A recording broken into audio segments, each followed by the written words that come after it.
उसने 5 लाख रुपए खर्च करके एक खूबसूरत लड़की से शादी की, लेकिन वो कभी भी उसके साथ शारीरिक संबंध नहीं बनाता था। चाहे उसकी पत्नी कितनी भी आकर्षक कपड़े पहने, वो उसे छूने को तैयार नहीं होता था। यहाँ तक कि जब उसकी पत्नी जानबूझकर दूसरे मर्दों के करीब जाती और सबके सामने उसे शर्मिंदा करती, तब भी वो शांति से देखता रहता। बाद में उसकी पत्नी ने एक पुरुष को घर पर बुलाया, लेकिन विक न सिर्फ नाराज नहीं हुआ, बल्कि उसने अपनी 6 साल की बेटी से उसे शराब परोसने को कहा और खुद रसोई में जाकर मेहमान के लिए दावत तैयार की। उसे लगता था कि पत्नी जो भी करे, बस उससे तलाक न मांगे, यही काफी है। फिर एक दिन उसकी पत्नी अन्ना ने हद पार कर दी। उसने एक नए दोस्त से मुलाकात की, एक और भी आकर्षक पियानो टीचर। लेकिन इस बार से चीजें गड़बड़ होने लगी।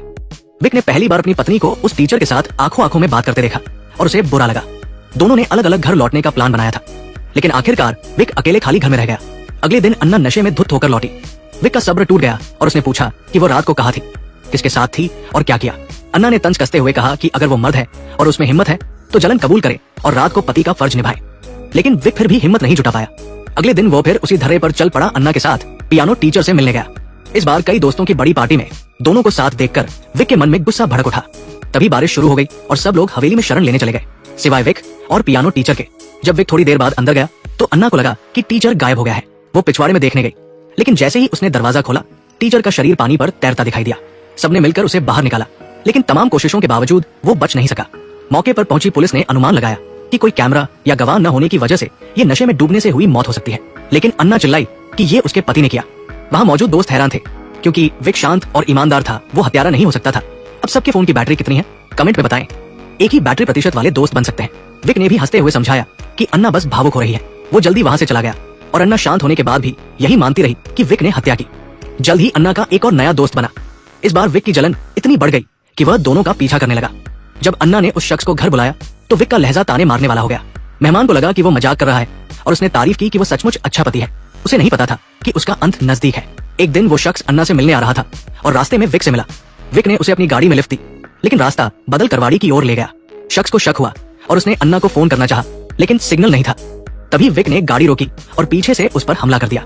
बेहोश शख्स को समझ नहीं आया कि क्या हुआ। विक ने उसे पेड़ की टहनी से पीटा। वो ठोकर खाकर ढलान से नीचे गिरा और बेहोश हो गया। विक को डर था कि कहीं वो मरा ना हो, इसलिए उसने उसके जेब से कागजात निकाले और एक बड़ा पत्थर उसके शरीर से बांधकर नदी में डुबो दिया। अगले दिन उसने अन्ना और बेटी को उसी जगह पिकनिक के लिए ले जाकर अपने किए पर रोमांच महसूस किया। लेकिन बेटी के साथ खेलते वक्त उसे झटका लगा। शख्स का शरीर बह नहीं गया था, बल्कि वही अटक गया था और पानी पर तैर रहा था। ये ठीक नहीं था। अगली सुबह वो साइकिल लेकर लाश को ठिकाने लगाने पहुंचा, लेकिन लाश बुरी तरह फंसी थी और घंटों कोशिश के बाद भी नहीं हिली। उधर घर पर अन्ना जाग गई। वो विक को ढूंढने निकली, लेकिन उसके घोंघे के बॉक्स में कुछ गड़बड़ दिखा। ढक्कन हटाने पर उसे उस शख्स का ड्राइविंग लाइसेंस मिला। उसे एहसास हुआ कि विक ने उसे मारा है। 2 दिन से उस शख्स का कोई संपर्क नहीं था और विक बार बार उसकी खबर ले रहा था। अब उसे यकीन हो गया कि पियानो टीचर की मौत भी विक की करतूत थी। इस बीमार पति से तंग आकर अन्ना ने सामान बांधा और जाने का फैसला किया, लेकिन उसका सूटकेस गायब था। ढूंढने पर पता चला कि बेटी ने उसे चुपके से स्विमिंग पूल में फेंक दिया, क्योंकि वो मां को नहीं जाने देना चाहती थी। अन्ना ने बेटी के भविष्य के बारे में सोचा और रुक गई। दूसरी ओर विक लाश छिपाने में जुटा था। तभी एक दोस्त सुबह की सैर के दौरान वहां से गुजरा और पूछा कि वो क्या कर रहा है। विक ने जल्दी से कहा कि वो अन्ना का कल गवाया सामान ढूंढ रहा है। दोस्त ने जमीन से एक रुमाल उठाकर कहा कि उसे ये मिला। शक से बचने के लिए विक ने कहा कि यही ढूंढ रहा था, लेकिन दोस्त को उसका व्यवहार अजीब लगा और पूछा कि वो टहनी लेकर क्या कर रहा है। विक घबरा गया और बहाना सोचने लगा। तभी दोस्त की नजर लाश के तैरते हाथ पर पड़ी। वो समझ गया कि पार्टी में मरे टीचर की बात सच थी, विक हत्यारा है। वो जान बचाकर भागा। विक ने साइकिल से उसका पीछा किया, लेकिन दोस्त गाड़ी से तेजी से निकल गया।